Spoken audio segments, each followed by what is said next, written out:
Cześć kochani, znowu się widzimy i znowu jak mantrę będę powtarzał: odkwaszaj się, odkwaszaj się, odkwaszaj się, odkwaszaj się. E, Cichy nasz wróg, tak prawdę mówiąc, bardzo niebezpieczny, zakwaszenie organizmu. Poczytamy dzisiaj sobie znowu artykuł pewien, bardzo ciekawy. Ja mówię o tym już od lat, tak prawdę mówiąc. Nie ja jeden, nie jestem tego odkrywcą. Ale słuchajcie, jeżeli jeszcze w latach 30. ubiegłego wieku profesor Otto Warburg, słynny niemiecki naukowiec, mówił o podstawowych dwóch przyczynach nowotworu powstawania: zakwaszenie i niedotlenienie. Zakwaszenie, czyli kwasica metaboliczna niskiego stopnia.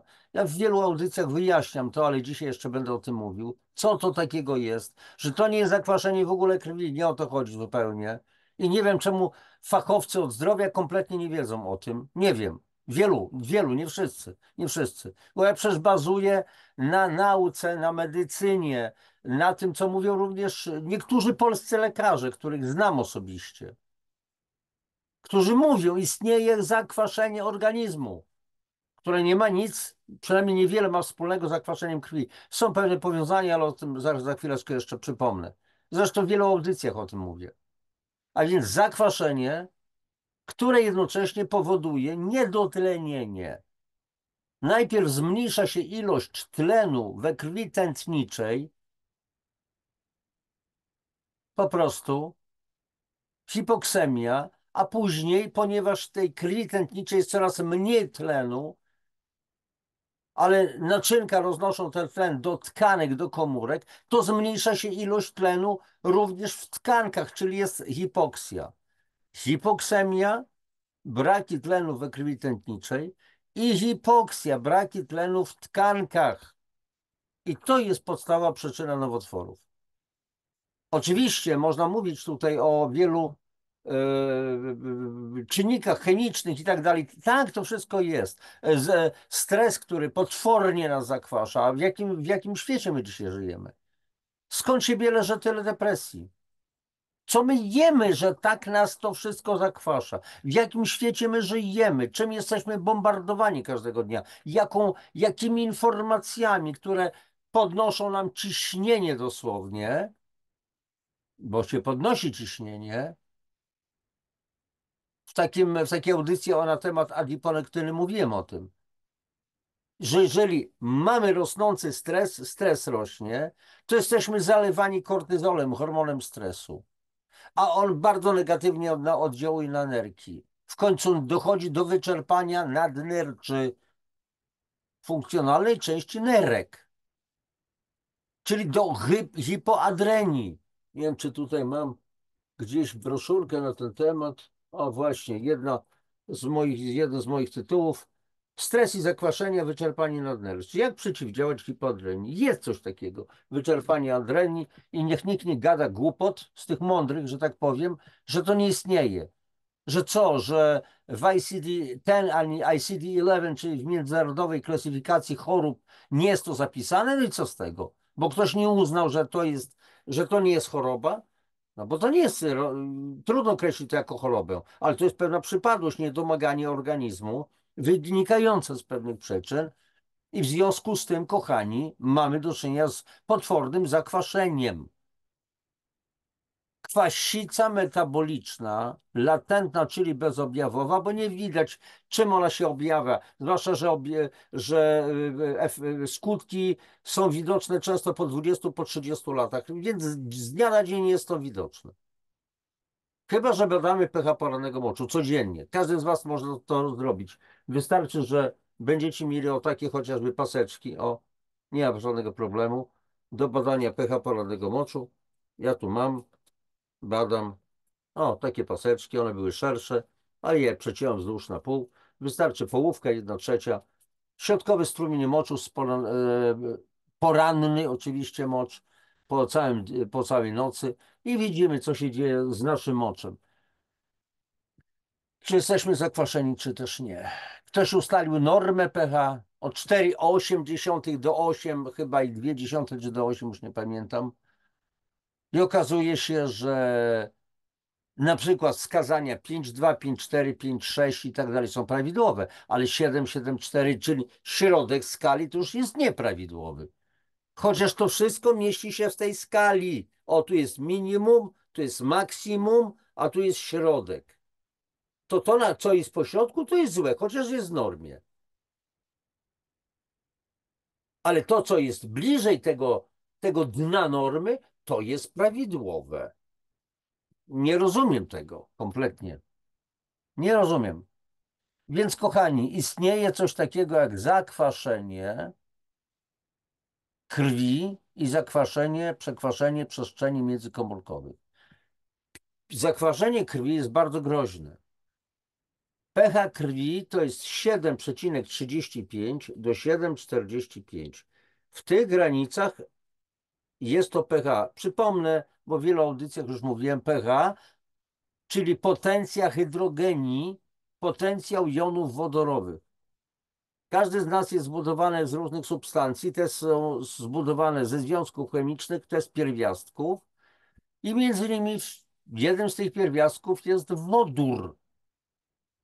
Ale jony wodoru, czyli same protony, czyli atomy pozbawione elektronu, nam szkodzą, zakwaszają. Im więcej tych jonów wodorowych jest, tym jest niższe pH. Niższe pH. Czyli obniża się. Jeżeli skala maksymalnie zasada 14, to schodzimy aż do jedynki, sam kwas. 14 sama zasada. Stan neutralny 7. 50-50. I sprawa załatwiona. A więc 7,35, 7,45 to jest pH krwi. W tych granicach, jeżeli pH krwi zaczyna spadać na 7,2, 7,1, 7 to już jest śmierć. pH krwi. Dlatego organizm będzie bronił za wszelką cenę pH krwi. Będzie wykorzystywał zasoby minerałów, które mamy w organizmie, żeby bronić pH krwi prawidłowego. Ale to się dzieje kosztem tkanek, również peryferyjnych, czyli włosów, zębów, paznokci. Nie mówiąc już o kościach, o mazi stawowej, o chrząstce, z czego one są zbudowane. Oczywiście przede wszystkim z wody, ale również, bo z wody, no, sama woda nic nie znaczy. Przede wszystkim ze składników mineralnych.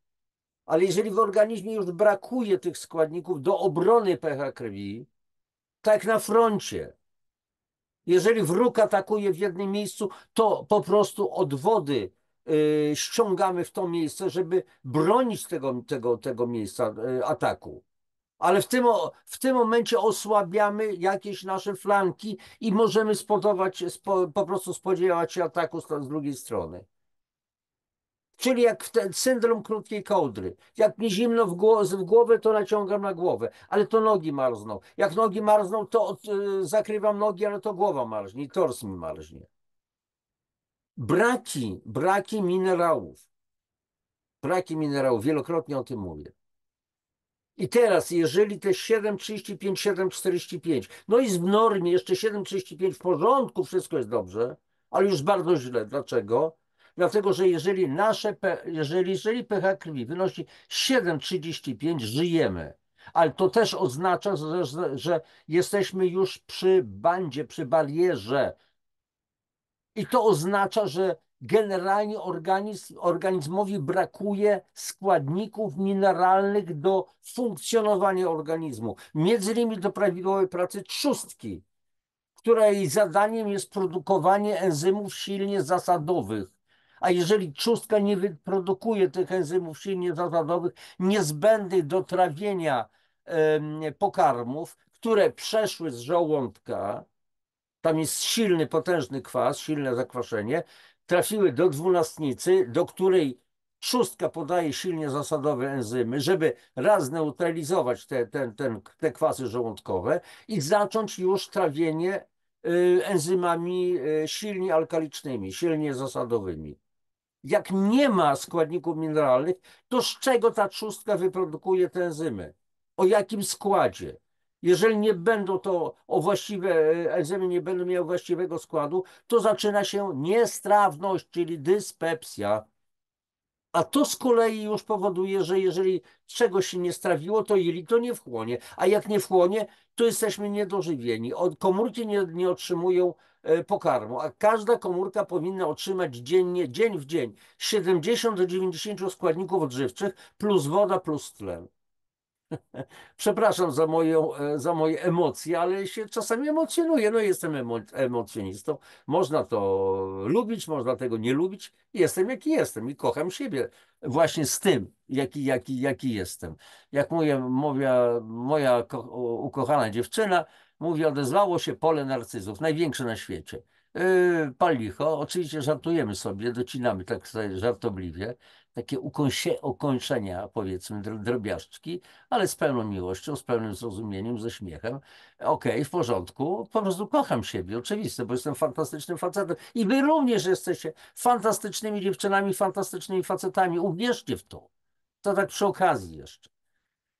Dobrze, kochani, a więc zakwaszeń jak mantrę będę powtarzał i to nie będzie jedyna audycja ciągle na ten temat, chociaż tych audycji już nakręciłem sporo. Dobra, przechodzimy, słuchajcie, do artykułów, udostępniam. O, już tutaj chyba będę miał. I teraz posłuchajcie, bazuję znowu na artykule, no, artykule Low Grade Metabolic Acidosis, więc jest oczywiście oryginał. Link do tego oryginału i do translacji znajdzie się w opisie audycji, a my się posłużymy tutaj oczywiście tłumaczeniem, czyli translacją. Kwasica metaboliczna niskiego stopnia. Mam taką zasadę, kochani, byłem nauczycielem, to czasami wychodzi chyba w tych moich audycjach, belferstwo, że żeby się czegoś nauczyć, albo żeby czegoś inaczej nauczyć, to trzeba to samo powtarzać, ale w różny sposób. Jak mawiali Rzymianie, powtórka jest matką nauki, więc myślę, że dodatkowa informacja na ten sam temat pozornie, ale będzie przekazana w inny sposób, po prostu wam się przyda. Wasze zdrowie. Kwasica metaboliczna jest powszechnym, ale często pomijanym schorzeniem przewlekłym w świecie zachodnim. Ale więc autorzy mówią, schorzenie, kwasica metaboliczna, charakteryzującym się zatrzymaniem kwasu w organizmie, co prowadzi do wyczerpania zapasów wodorowęglany, czyli minerały zasadowe. Dalej, chociaż termin kwasica metaboliczna jest powszechnie kojarzony z niskim pH krwi lub acydemią z powodu nieprawidłowości metabolicznych, może być mylący, ponieważ większość przypadków kwasicy metabolicznej niekoniecznie wykazuje acydemię, czyli acydemia zwykle objawia się tylko wtedy, gdy stan staje się poważny, a zdolność buforowania organizmu, czyli neutralizowania kwasów, nie jest już w stanie utrzymać prawidłowego poziomu pH. Co ciekawe, organizm utrzymuje prawidłowe pH krwi na poziomie 7,35-7,45, o czym ja mówiłem, kosztem rezerw wodorowęglanów, kluczowego wskaźnika wykrywania kwasicy metabolicznej. Optymalny poziom wodorowęglanów w surowicy wynosi od 25 do 30 miliekwiwalentów na litr. Słuchajcie, to pomijamy sobie te miliekwiwalenty, nieważne co to jest, ale w surowicy krwi jest odpowiedni poziom wodorowęglanów. Takim przykładem wodorowęglanu bardzo prostego jest zwykła soda kuchenna, którą możemy kupić w każdym sklepie spożywczym. Sodium bikarbonate. Zwykła soda. NaHCO3. I teraz, a więc acydemia to jest sprawa, kiedy spada ilość tych wodorowęglanów w surowicy krwi, już widzimy, a więc na przykład 7,35 to znaczy, że tam jest bardzo mało tych wodorowęglanów we krwi. Robi się niebezpiecznie. Jeszcze żyjemy, jeszcze się, niby się czujemy zdrowo, ale tkanki są pozbawione zapasów minerałów. Dalej. Termin kwasica metaboliczna niskiego stopnia odnosi się do stanu, w którym nie występują żadne widoczne lub zauważalne skutki uboczne. Czyli w tym momencie mamy do czynienia z kwasicą, ale tak zwaną latentną, czyli bezobjawową, o czym ja mówiłem, że nie widać jeszcze jakichś skutków, ale organizm zatrzymuje kwas, wyczerpuje zapasy wodorowęglanów i uszkadza różne tkanki. Przykładem takich uszkodzeń tkanek jest na przykład, są bóle stawów, kolana, biodra, stawy łokciowe, nadgarstki. No i co? I cieśń nadgarstka trzeba operować. Bzdura nad bzdurami. Zanim poddamy operacji, to trzeba coś innego zupełnie zrobić. A więc braki i podczas gdy pH krwi podczas gdy pH krwi i poziom wodorowęglanów mogą nadal mieścić się w normie, każdy niewielki spadek może wskazywać na obecność kwasicy metabolicznej. Kochani, jak długo można tłumaczyć tym, którzy mają się za odpowiadających za nasze zdrowie? Ja nie mogę tego zrozumieć. Dlaczego oni nie chcą się nauczyć tego? Dlaczego nie chcą przynajmniej poznać innego punktu widzenia? Nie, bo nie i koniec, kropka. Wiecie, o czym mówię. Zaobserwowano, że kwasica metaboliczna niskiego stopnia zmniejsza całkowitą pojemność buforową krwi. Co to znaczy? To znaczy, słuchajcie, bo organizm broni się przed zakwaszeniem, wykorzystując tak zwane bufory.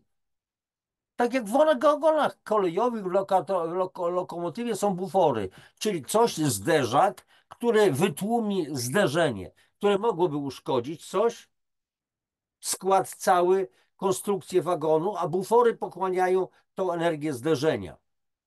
A więc bufory, czyli po prostu bezpieczniki. Ale zmniejsza się ta pojemność buforowa, czyli ona niezdolna już do reagowania. I jeżeli się zmniejsza całkowita pojemność buforowa krwi, to zwiększa się zależność od mięśni, kości, tkanki łącznej w celu eliminacji dodatkowego kwasu. Zwiększa się zależność od mięśni, bo mięśnie są zużywane do wytwarzania substancji, które będą neutralizować kwasy. Wyczerpywane są, pobierane są składniki mineralne z kości, z zębów, z paznokci, z mazi stawowej, z chrząstki i tam następuje pomału katastrofa. To jest bardzo proste do zrozumienia. I wy to rozumiecie już od dawna, bo wy słuchacie tych audycji, a czemu tak zwani profi tego nie rozumieją? Ślak jasnisty czasami mnie może trafić, ale nigdy nie trafi. To jest inna sprawa. Przewlekła kwasica metaboliczna może z czasem pogorszyć czynność nerek i może powodować zwiększoną utratę sodu, potasu, wody, magnezu i wapnia.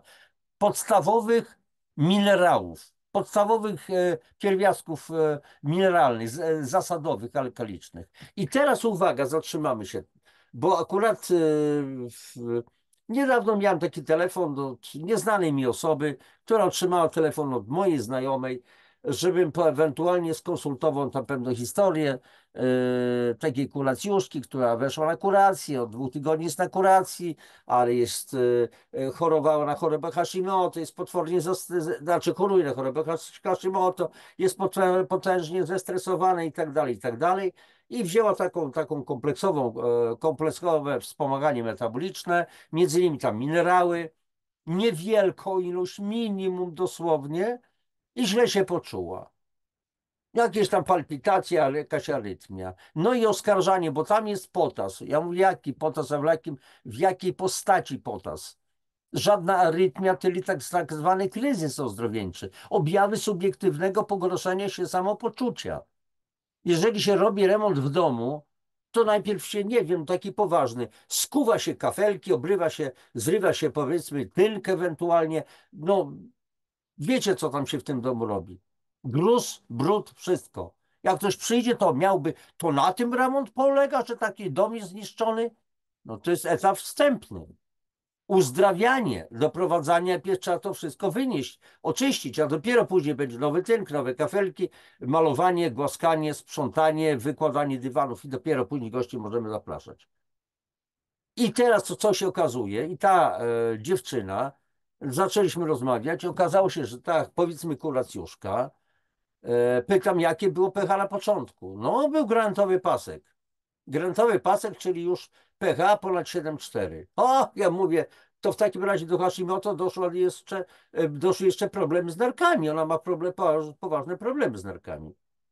I zacząłem tłumaczyć dziewczynie, że jeżeli lepiej jest, że gdybyśmy byli normalnie zakwaszeni i te, słuchajcie, kochani, jak mam tutaj paski, o, do pomiaru, być może umieszczę w swoim sklepie, żebyście mogli je bez problemu kupić, zamówić sobie. Ja też kupuję, więc praktycznie w tej samej cenie oddam, tylko żebyście mierzyli. A więc lepiej byłoby, żebyśmy mieli taki kolor paseczka po zanurzeniu w strumień moczu, środkowy strumień moczu porannego, niż mieć kolor od razu na starcie o taki granatowy.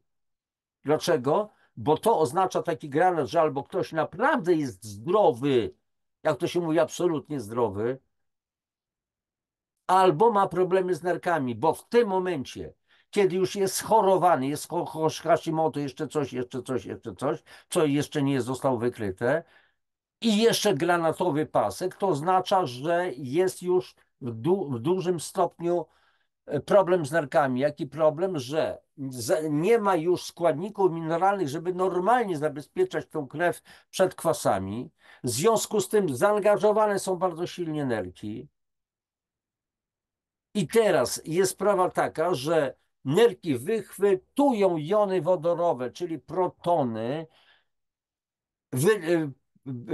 powodują wytwarzanie z nich amoniaku silnej zasady żrącej.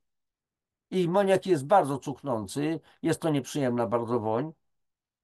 I ta zasada dalej, przepraszam za wyrażenie, żre nerki, niszczy nerki i jest usuwana z moczem. I jeżeli do takiego moczu włożymy papierek lakmusowy, on będzie granatowy. I dla niektórych to będzie oznaczało alkaliczny mocz, a przy okazji mam kamicę nerkową, mamy dnę moczanową, mamy niewydolność nerek. O, to znaczy alkaliczny mocz, byliśmy zalkalizowani, w związku z tym mamy te choroby, tą dnę, ten RZS, tą kamicę woreczka żółciowego, kamicę nerek i tak dalej, i tak dalej. No bzdura nad bzdurami. Ja w kilku audycjach to też tłumaczyłem. Właśnie dlatego, że jesteśmy potwornie zakwaszeni, to ten kwas podziałał tak, że już nerki musiały coś robić z tymi jonami wodorowymi i zaczęły po prostu wytwarzać ten amoniak. Ten amoniak dalej niszczy nerki, ale to, że jest amoniak w moczu, to znaczy, że jesteśmy potężnie zakwaszeni, mimo tego, że paski wychodzą granatowe. No bo to będzie reakcja tej substancji pasków z zasadą amonową, czyli z amoniakiem. I wychodzą granaty, granatowy kolor. Ale to znaczy, że nerki są zaatakowane. Dobrze. Dalej. W zdrowym ciele kilka układów buforowych, między innymi białczanowy, węglowy i tak dalej, wapniowy, przepraszam, zwalcza gromadzenie się kwasu. Jednak zmniejszona pojemność buforowa lub niezdolność do poradzenia sobie z obciążeniem kwasem może prowadzić do problemów takich jak rozpad mięśni, czyli tak zwana, kochanie, rabdomioliza. Nie wiem, czy tutaj akurat też mam pod ręką gdzieś jedną z moich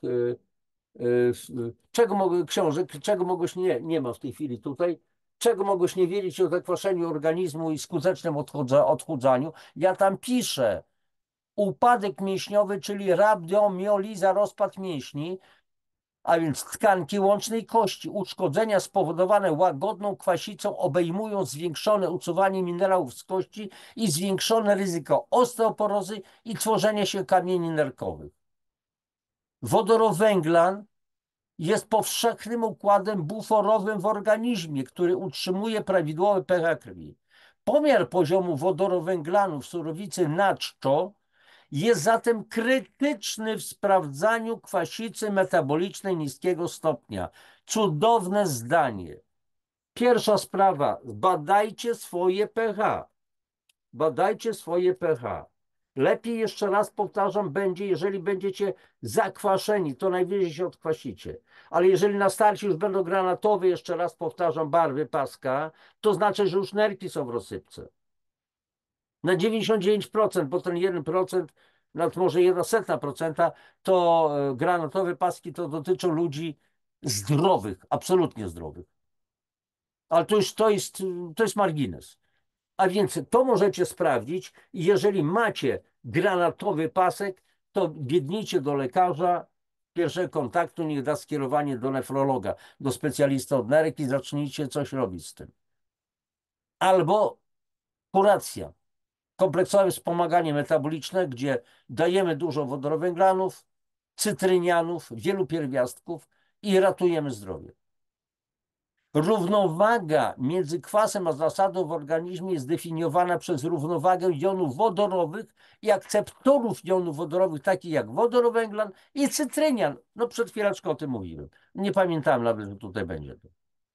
Cytryniany i wodorowęglany, wielu różnych pierwiastków, które są niezbędne dla naszego organizmu.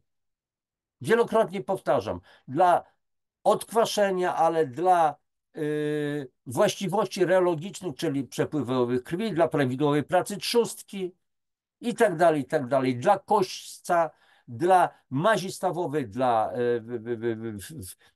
chrząstek i tak dalej, i tak dalej. I dla naszego spokoju, na przykład magnez albo inne pierwiastki. Dieta jest istotnym czynnikiem w utrzymaniu równowagi kwasowo-zasadowej organizmu, przy czym białko zwierzęce jest największym źródłem kwasu w diecie ze względu na aminokwasy zawierające dużo siarki, które tworzą kwas siarkowy i jony wodorowe w organizmie. Tak przy okazji, dlaczego to Żydzi, zwłaszcza ortodoksyjni, i muzułmanie wieprzowiny nie jedzą? Bo im religie zabraniają. No bo najłatwiej, żeby Bóg powiedział, Allah powiedział, Jahwe powiedział, czy coś w tym rodzaju, koniec, kropka. Przepraszam, pobiję. Ale w tym jest zasadnicze coś. Świnka nie ma gruczołów potowych, nie wypaca toksyn z organizmu na przykład. Z potem nieusuwane są. A więc one się kumulują w tłuszczu. Dobrze. Z kolei owoce i warzywa mają dużo organicznych anionów, które przekształcają się w wodorowęglan, zasadę neutralizującą kwas. Stan kwasowo-zasadowy jest utrzymywany w organizmie na różne sposoby, w tym poprzez nerki w celu eliminacji kwasu. Jednak niektóre diety, tak jak diety oparte na produktach zwierzęcych lub mięsożerne, mogą przekroczyć próg eliminacji kwasu przez nerki, co prowadzi do zatrzymania kwasu i negatywnych skutków dla wielu układów organizmu. Podsumowując, kwasica metaboliczna niskiego stopnia jest powszechna w świecie zachodnim, a lekarze powinni kłaść nacisk na jej wykrywanie i leczenie poprzez dostarczanie sposobów testowania kwasicy metabolicznej i sugerowanie strategii neutralizacji wysokiego obciążenia kwasem w diecie. Lekarze mogą lepiej zrozumieć ten stan i jego leczenie. No ja mam do dyspozycji, kochani,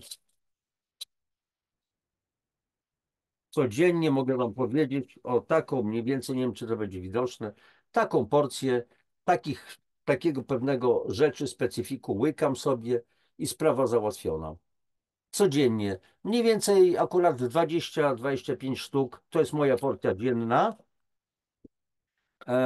Wypraktykowane to zostało przeze mnie już dawno na wielu, na setkach ludzi, może na tysiącach ludzi już w tej chwili.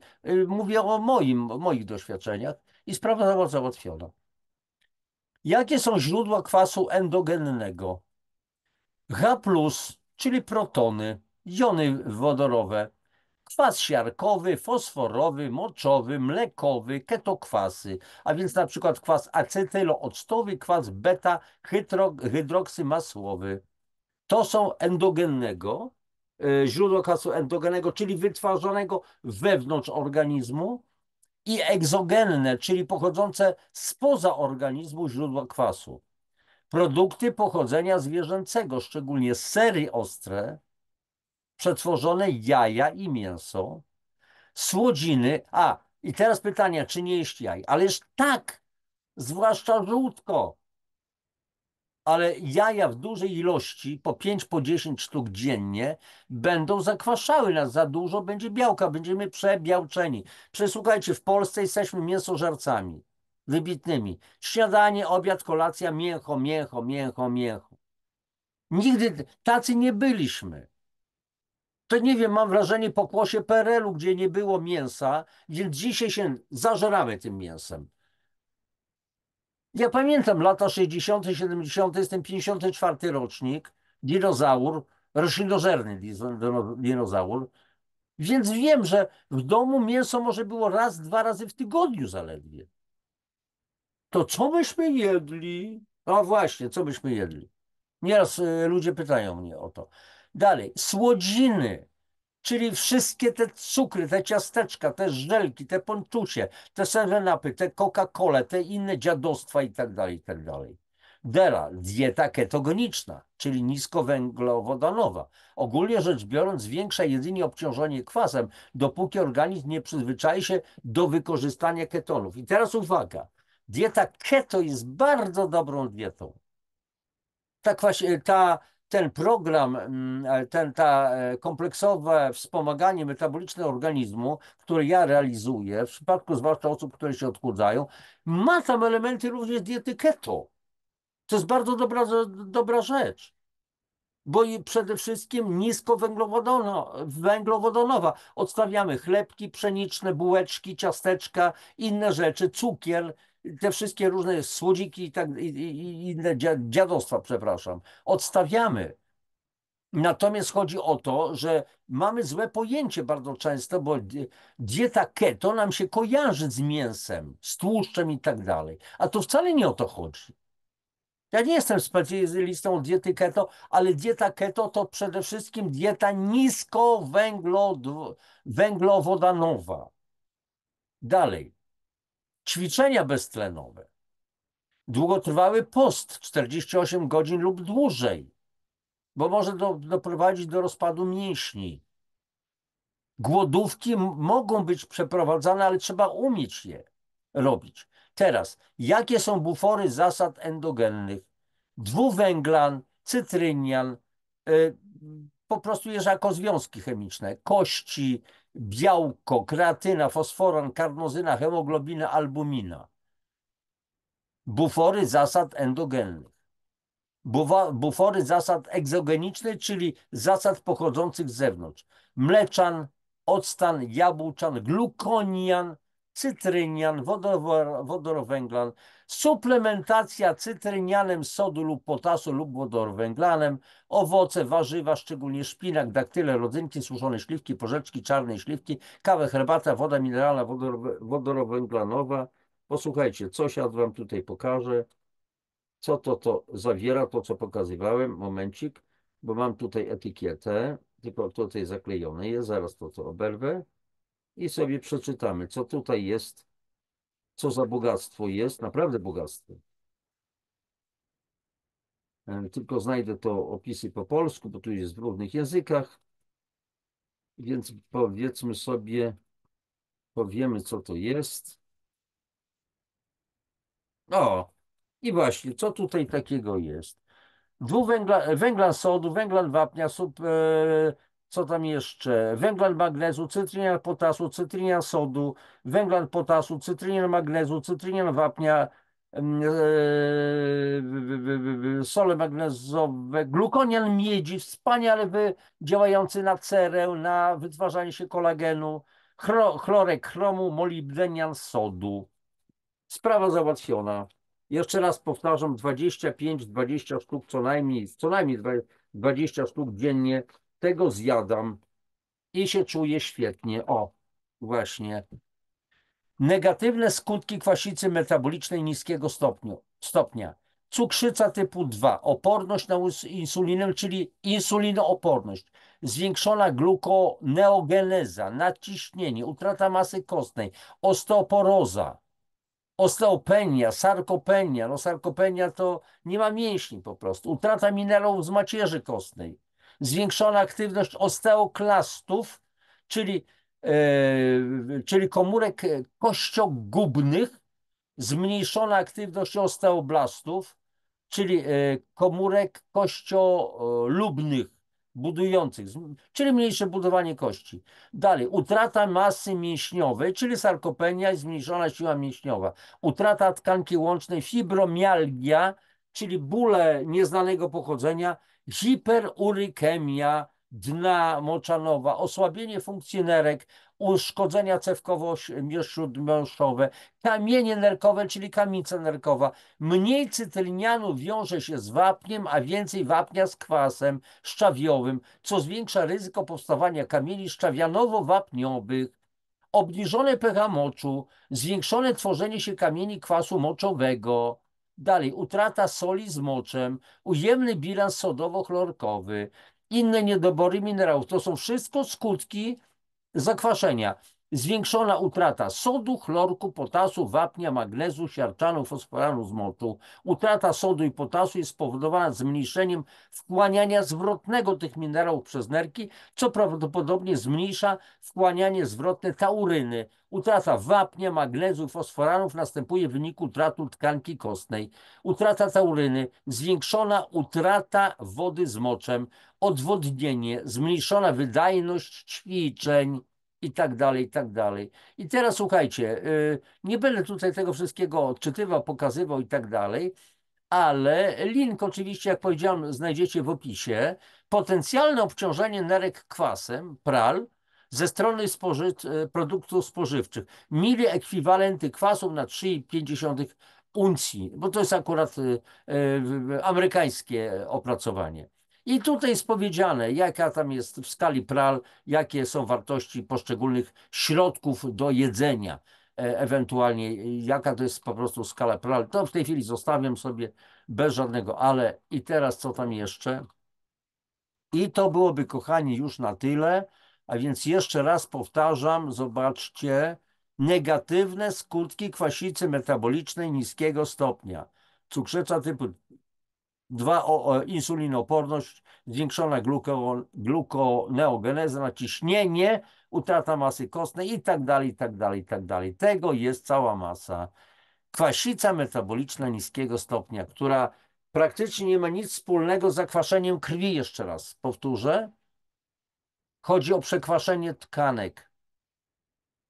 Ale pH krwi, jeszcze raz powtórzę, też spada już z tych wysokich wskaźników 7,44, 45 na 7,35. I to już jest katastrofa.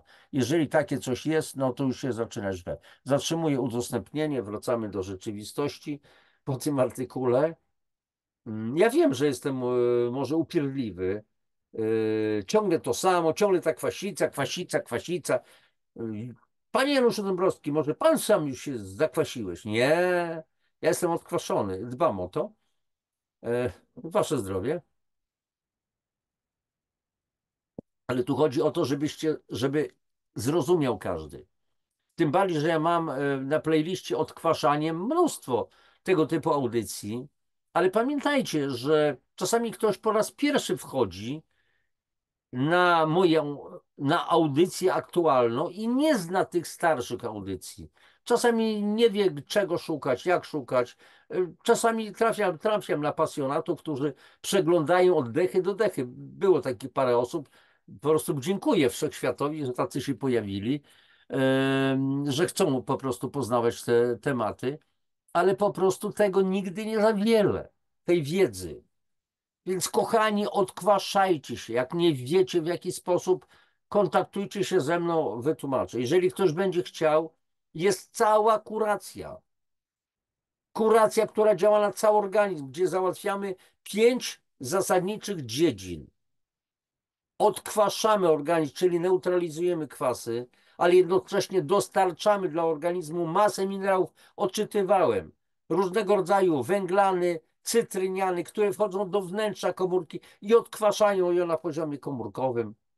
A wiecie, co to robi? Jeżeli dostarczamy składniki alkaliczne dla komórki, a to mamy, że komórka, wnętrze komórki jest zasadowe, alkaliczne i nawet jak dostanie się do nas wirus, który usiłuje się replikować, to nie będzie w stanie się replikował w otoczeniu alkalicznym, bo wspaniale wirusy się replikują wówczas, kiedy jego otoczenie jest kwaśne na poziomie 6,5 i niżej. Wirusy wtedy brylują. Grypa, jakieś inne dziadostwa, nie mówiąc o celebrycie, tym z koroną. Wystarczyło tylko odkwasić się i dbać o to odkwaszanie. Dlaczego doktor Bodnar z Przemyśla leczył ludzi amantadyną, kiedy zachorowali na tego w koronie? Bo amantadyna odkwaszała komórki wewnątrz, znaczy to było odkwaszanie na poziomie wewnątrzkomórkowym. I nie dochodzi wówczas do replikacji wirusa. Mam specjalną pracę naukową, materiał przygotowany na takie tematy. Zresztą na temat, znaczy o tym w ogóle mówił dr Mark Sirkas, naturopata amerykański, zdaje się amerykański, że przy alkalicznym organizmie nie ma mowy o replikacji wirusów. Kilka lat temu, kiedy było to szaleństwo noszenia szmat, zamykania nas w domach i tak dalej, zamykania zakładów pracy, hoteli i tak dalej, ja wykłady robiłem też i mówiłem o tym.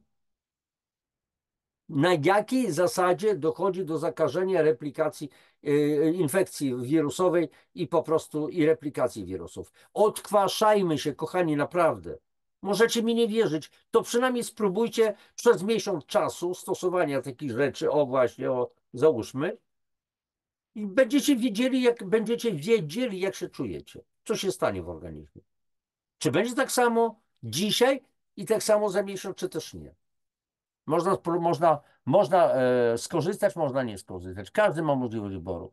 Dobrze, kochani, prośba, jeżeli ta audycja namiętna dzisiaj, szczególnie emocjonalna, dała coś wam fajnego, znowu coś żeście odkryli, to bardzo proszę o lajki, o subskrypcje, o przenoszenie tej informacji do swoich znajomych. Dawajcie linki, mówcie, że natknęliście się na takiego trochę dziwoląga być może, ale pasjonata, który chce każdemu, że tak powiem, żeby jego życie było trochę lepsze, ale żeby było lepsze, to ja mogę tylko informacje podać.